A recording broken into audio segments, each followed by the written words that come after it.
कालू, मेरे सुंदर पति, एक बात कहना थी तुमसे। लग रहा है आज तो कोई बड़ी शैतानी आई है तुम्हारे दिमाग में जो इतने प्यार से बात कर रही हो। कालू, सुंदर को सुंदर ना कहूँ तो और क्या कहूँ?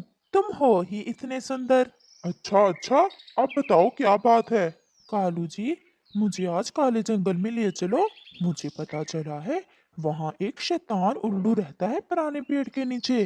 और पता है कालू, वो अपनी शैतानी ताकत से हर काम कर सकता है। अब तुम्हें क्या काम करवाना है उससे। चलो ना कालू, वहाँ जाकर बताऊंगी। ऐसे नहीं, पहले तुम मुझे बताओ, फिर ही लेकर जाऊंगा। पक्का? पक्का। तो फिर सुनो, मुझे उस शैतान उल्लू से कहना है कि जंगल के तमाम पक्षियों की सुंदरता मुझे मिल जाए और मैं हमेशा के लिए ऐसे ही जवान रहूं। मुझे बूढ़ा होना जरा भी अच्छा नहीं लगता। और हाँ कालू, तुम भी तो मेरे साथ ही होगे। क्या तुम नहीं चाहते कि तुम हमेशा ऐसे ही जवान और सुंदर रहो? गोरी, क्या सच में ऐसा कोई उल्लू है काले जंगल में। हाँ ना, मुझे पक्की रिपोर्ट है। तुम चलो तो सही।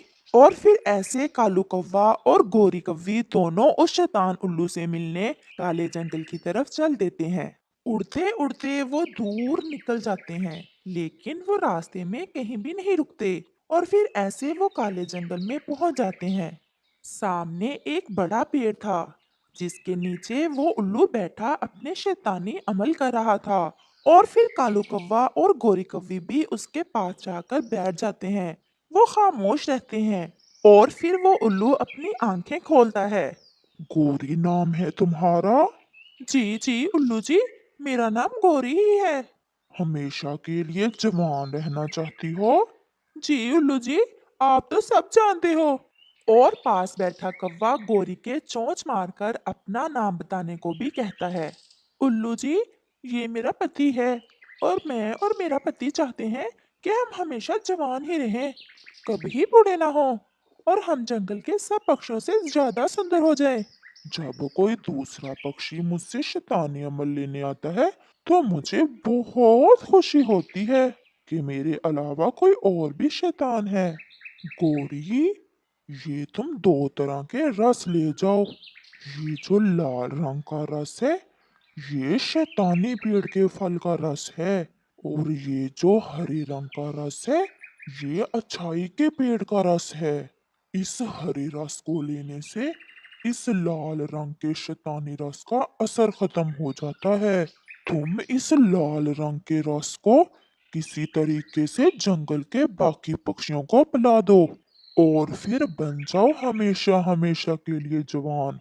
और सुनो, तुम जवान बनी रहोगी जबकि बाकी सब पक्षी अंधे हो जाएंगे।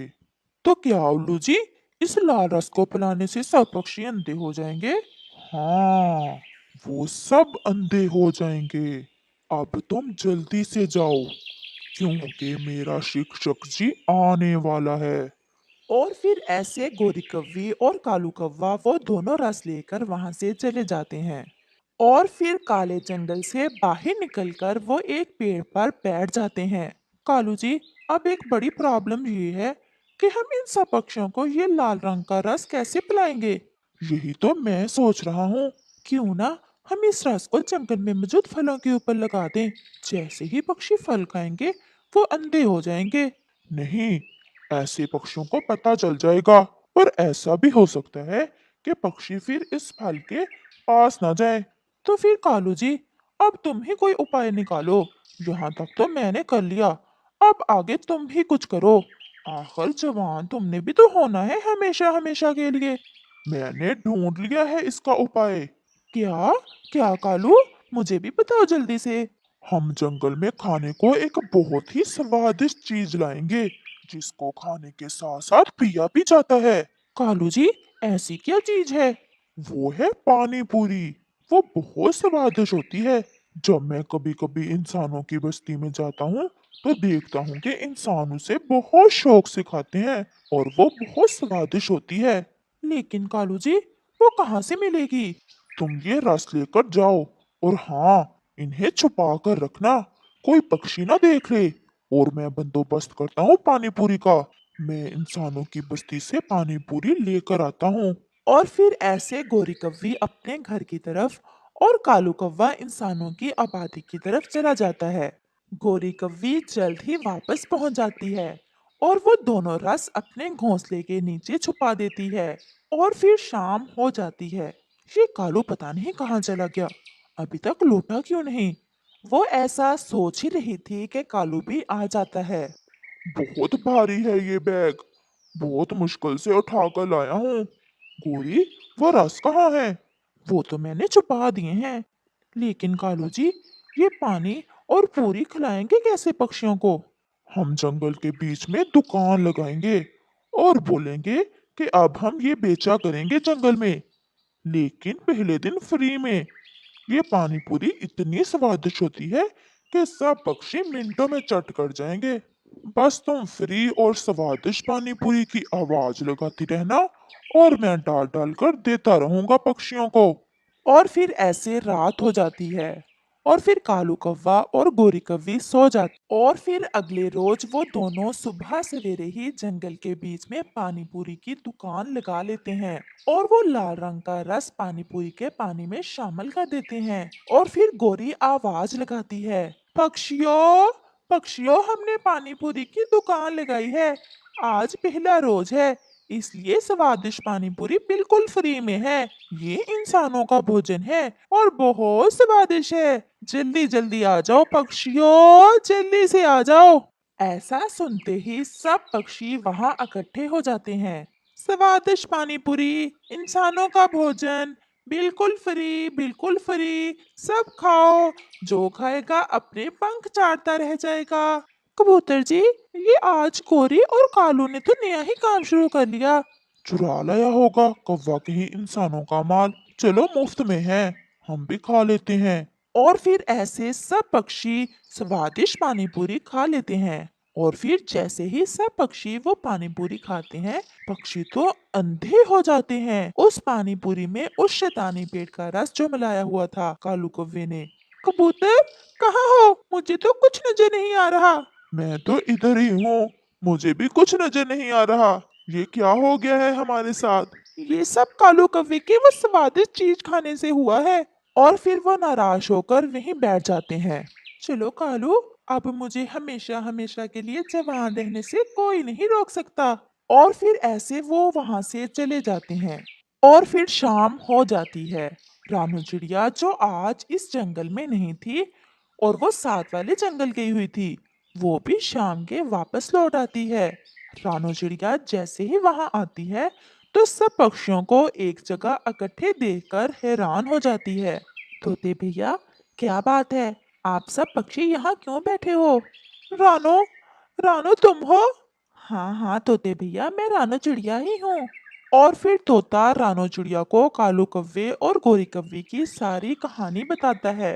तोते भैया, आप सब पक्षियों को लालच नहीं करना चाहिए था। आपने क्यों कव्वे से वो स्वादिष्ट पानी पूरी लेकर खाई? लेकिन आप अब ज्यादा परेशान ना हो। मैं जाती हूँ कालू की तरफ और देखती हूँ कि वो अब क्या खेल खेल रहे हैं। और फिर रानो चिड़िया कालू कव्वे की तरफ चली जाती है। रानो चिड़िया जैसे ही वहां जाती है तो गोरी कालू से कोई बात कर रही थी। रानो चिड़िया वहां पास में ही चुप जाती है। कालू जी, अब पक्षी तो हो गए हैं अंधे और अब मैं इन सब पक्षियों की सुंदरता हासिल कर लूंगी और मैं बन जाऊंगी सबसे सुंदर पक्षी। गोरी, वो लाल रस कहाँ है जो मिलाया था पानी पूरी में, जिससे पक्षी अंधे हुए हैं? वो मैंने घोंसले में ही छुपा लिया है। और ये हरा रस भी, जिसे पीने से उस लाल रस का असर खत्म होगा। बस ये दोनों रस संभाल कर रखना। और फिर ऐसे रात गहरी हो जाती है और वो दोनों बातें करते करते सो जाते हैं। तो अब मुझे पता चला, गोरी ने अपने शैतानी लाल रस से पक्षियों को अंधा किया है। और फिर चिड़िया चुपके से गोरी के घोंसले की तरफ जाती है और वो लाल रस वहां उनके घोंसले में पड़े अमरूद पर गिरा देती है। और फिर वो हरा रस लेकर वहां से चली जाती है। रानू चिड़िया बहुत तेज उड़ती हुई वापस पक्षियों के पास आ जाती है। तोते भैया, अपना मुंह खोलो। और फिर रानू चिड़िया तोते के मुंह में उस हरे रस के दो कतरे गिरा देती है और फिर ऐसे ही सब पक्षियों को रानो चिड़िया दो दो कतरे उस रस के पिला देती है। थोड़ी ही देर में उस शैतानी रस का असर खत्म हो जाता है और फिर सब पक्षी ठीक हो जाते हैं। रानो, ये सब कैसे हुआ? और फिर रानो उन पक्षियों को सारी बात बताती है। हम अब कभी भी उस कालू और गोरी का विश्वास नहीं करेंगे। और फिर सब पक्षी अपने अपने घरों को चले जाते हैं और फिर सुबह हो जाती है। कालू, उठो, जल्दी उठो, वो रस नहीं है, ना ही लाल और ना ही हरा। और फिर कालू कौवा जल्दी से उठ जाता है। मैंने तो यहीं रखे थे वो दोनों रस। गोरी बहुत परेशान होती है। थोड़ी देर बाद उसे भूख भी लग जाती है और फिर गोरी वो अमरूद खा लेती है जिस पर रानो ने वो लाल रस डाला था। और कालू कौवा भी वो अमरूद खा लेता है। वो शैतानी रस वाला अमरूद खाते ही वो दोनों अंधे हो जाते हैं। गोरी, तुम कहाँ हो? कालू, मुझे तो कुछ दिखाई नहीं दे रहा। ये हमारे साथ क्या हो गया? हमने तो पक्षियों को अंधा किया था और ये अब हम कैसे अंधे हो गए? गोरी, ये हमारे बुरे काम का परिणाम है। और फिर ऐसे वो दोनों रोने लग जाते हैं। इस कहानी से हमें सीख मिलती है कि बुरे काम का बुरा ही अंत होता है और जो गड्ढा हम दूसरों के लिए खोदते हैं उसमें हम खुद ही गिर जाते हैं।